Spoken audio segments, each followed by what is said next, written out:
പാകിസ്ഥാൻ പ്രധാനമന്ത്രിയുടെ ഭീകരാക്രമണ ആരോപണം തള്ളി ഇന്ത്യ. ആഭ്യന്തര അധികാരം പിടിച്ചെടുക്കാനുള്ള പാകിസ്ഥാന്റെ തന്ത്രമായിട്ടാണ് ഇതിനെ കണക്കാക്കുന്നത്.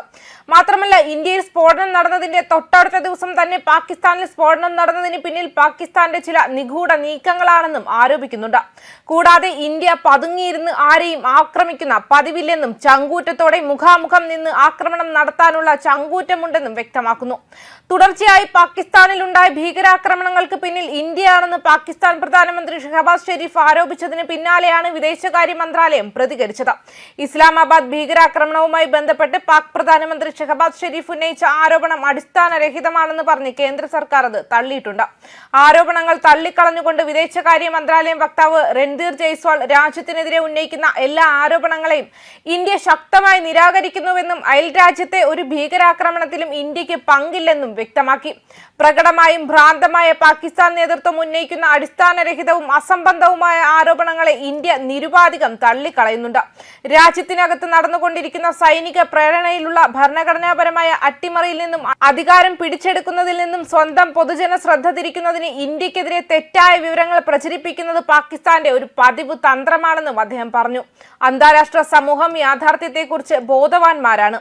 പാകിസ്ഥാന്റെ ഈ ശ്രദ്ധ തിരിക്കാനുള്ള തന്ത്രത്തിൽ അവർ വഴിതെറ്റുകയില്ല എന്നും അദ്ദേഹം കൂട്ടിച്ചേർത്തു. ഇസ്ലാമാബാദ് ഹൈക്കോടതിക്ക് പുറത്തുണ്ടായ ചാവേർ സ്ഫോടനത്തിൽ 12 പേർ കൊല്ലപ്പെട്ടതിന് ഇന്ത്യയെ ഷെരീഫ് കുറ്റപ്പെടുത്തിയതിനെ തുടർന്നാണ് ഇന്ത്യയുടെ പ്രതികരണം വന്നത്. തിങ്കളാഴ്ച അഫ്ഗാനിസ്ഥാൻ അതിർത്തിക്കടുത്തുള്ള വാനയിലെ ഒരു കേഡറ്റ് കോളേജിലുണ്ടായ ആക്രമണത്തിൽ ന്യൂഡൽഹിക്ക് പ്രധാന പങ്കുണ്ടെന്നും അദ്ദേഹം ആരോപിച്ചു. പാക് സർക്കാരിന്റെ വാർത്താ ഏജൻസിയായ Associated Press of Pakistan report ചെയ്തതനുസരിച്ച് ഇരട്ട ആക്രമണങ്ങൾക്ക് പിന്നിൽ ഇന്ത്യ സ്പോൺസർ ചെയ്യുന്ന ഭീകര ഏജന്റുമാരാണെന്ന് ഷെരീഫ് ആരോപിക്കുകയും ചെയ്തു. പാകിസ്ഥാനെ അസ്ഥിരപ്പെടുത്താൻ ലക്ഷ്യമിട്ടുള്ള ഇന്ത്യയുടെ സ്റ്റേറ്റ് സ്പോൺസർ ചെയ്ത തീവ്രവാദത്തിന്റെ തുടർച്ചയായ ഈ ആക്രമണങ്ങൾ APP ഉദ്ധരിച്ചുകൊണ്ട് അദ്ദേഹം പറഞ്ഞു.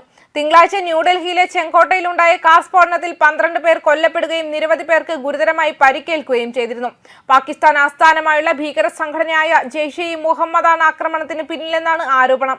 അതേസമയം ഒരു പ്രതിസന്ധിയിൽ പാകിസ്ഥാൻ നേതാക്കൾ സാധാരണ ചെയ്യുന്ന കാര്യമാണ് ചെയ്യുന്നത്. അക്രമത്തിൽ സ്വന്തം ബന്ധത്തിന്റെ വർദ്ധിച്ചു വരുന്ന തെളിവുകൾ നേരിടുന്നതിന് പകരം ഇന്ത്യയെ കുറ്റപ്പെടുത്തുക. ഇസ്ലാമാബാദിലെ ചാവേർ ആക്രമണത്തിനും അഫ്ഗാനിസ്ഥാൻ അതിർത്തിക്കടുത്ത് ഇന്ന് നടന്ന ഒരു കേഡറ്റ് കോളേജിന് നേരെയുള്ള ആക്രമണത്തിനും പാകിസ്ഥാൻ പ്രധാനമന്ത്രി ഷഹബാസ് ഷെരീഫ് ഇന്ത്യയെ കുറ്റപ്പെടുത്തിയത്. 2 ആക്രമണങ്ങളും മേഖലയിലെ ഇന്ത്യൻ ഭരണകൂട ഭീകരതയുടെ ഏറ്റവും മോശം ഉദാഹരണങ്ങളാണ്. ഇന്ത്യയുടെ ഇത്തരം നീചമായ ഗൂഢാലോചനകളെ ലോകം അപലപിക്കേണ്ട സമയമാണിത്. പാകിസ്ഥാൻ ഗവൺമെന്റ് എക്സിൽ പോസ്റ്റ് ചെയ്തതനുസരിച്ച് അദ്ദേഹം കൂട്ടിച്ചേർത്തു. ഭീകരതയുടെ വിപത്ത് പൂർണ്ണമായും ഇല്ലാതാക്കുന്നതുവരെ ഞങ്ങൾ അവർക്കെതിരായ യുദ്ധം തുടരും. ഡൽഹിയിലെ ചെങ്കോട്ടയ്ക്ക് സമീപം ഒരു കാറിലുണ്ടായ വൻ സ്ഫോടനത്തിൽ 12 പേർ കൊല്ലപ്പെട്ടതിന് തൊട്ടു പിന്നാലെയാണ് ഇത് സംഭവിച്ചത്.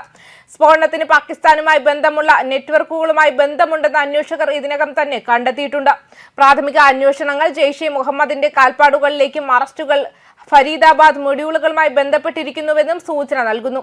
ന്യൂഡൽഹിയുടെ അന്വേഷണം ആ ബന്ധങ്ങൾ സ്ഥാപിക്കുകയാണെങ്കിൽ ഇന്ത്യയെ കുറ്റപ്പെടുത്താനുള്ള ഇസ്ലാമാബാദിന്റെ അടിയന്തര തിടുക്കം ധാർമ്മിക രോഷം പോലെയല്ല, മറിച്ച് സ്വന്തം മണ്ണിൽ പ്രവർത്തിക്കുന്നതോ വർഷങ്ങളായി തന്ത്രപരമായ ഉപകരണങ്ങളായി വളർത്തിയെടുത്തതോ ആയ ഭീകര ഗ്രൂപ്പുകളെ നേരിടുന്നതിൽ പരാജയപ്പെടുമ്പോൾ തന്നെ ആക്രമണങ്ങൾക്ക് ശത്രുരാജ്യത്തെ കുറ്റപ്പെടുത്തുക എന്ന ക്ലാസിക് കാപട്യം പോലെയാണിതെന്നും പലരും വ്യക്തമാക്കുന്നുണ്ട്. ന്യൂസ് ഡെസ്ക് കർമ്മ ന്യൂസ്.